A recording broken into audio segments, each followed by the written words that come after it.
Early in the morning on this weekend in May, we meet a special group of children who are all preparing for class.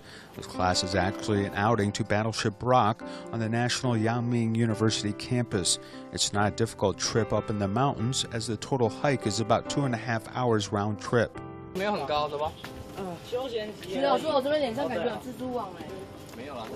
Go.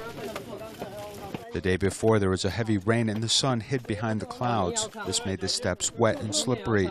Tu Zhikwang, however, is bald-headed, as much like a little son, as he encourages everyone to keep going.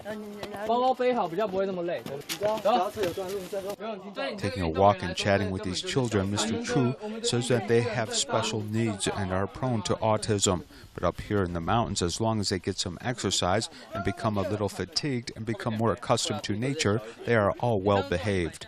When we start class, a lot of students are truant.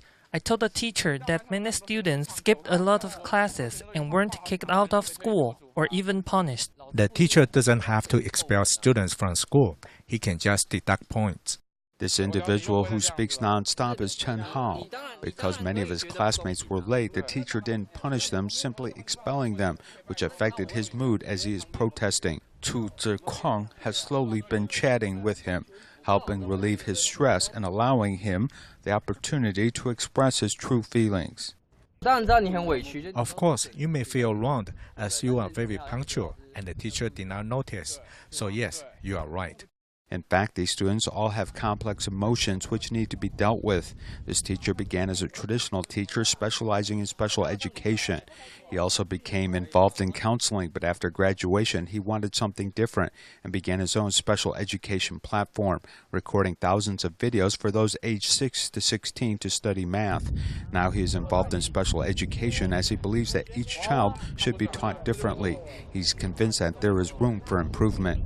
I would like to say that understanding their state is something that we should understand and try to separate that from ourselves. The nature of things is that we can be open to discussion.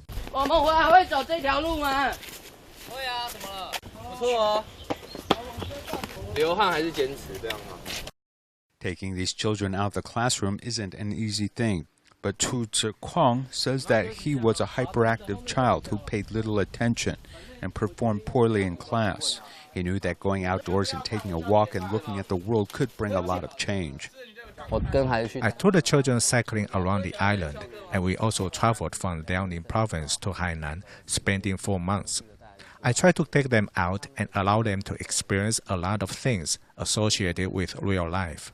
Although these special needs students have all different types of education, there are a lot of resources available to them, with most of them being free.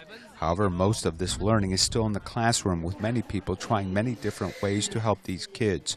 Tu Zhikwang is trying to find a way to stimulate parents to participate in this education.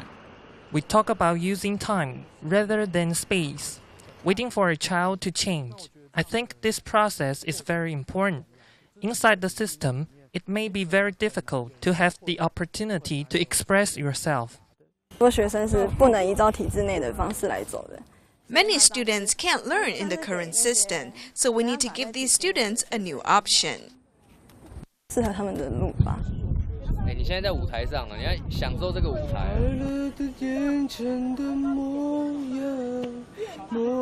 Although there are funding limits and these students have special needs, lessons are specially tailored to them. Working outside the system in such pilot programs are still limited in scope and may not comprehensively meet all expectations, though it is a good reference potentially guiding many different children to find their own path.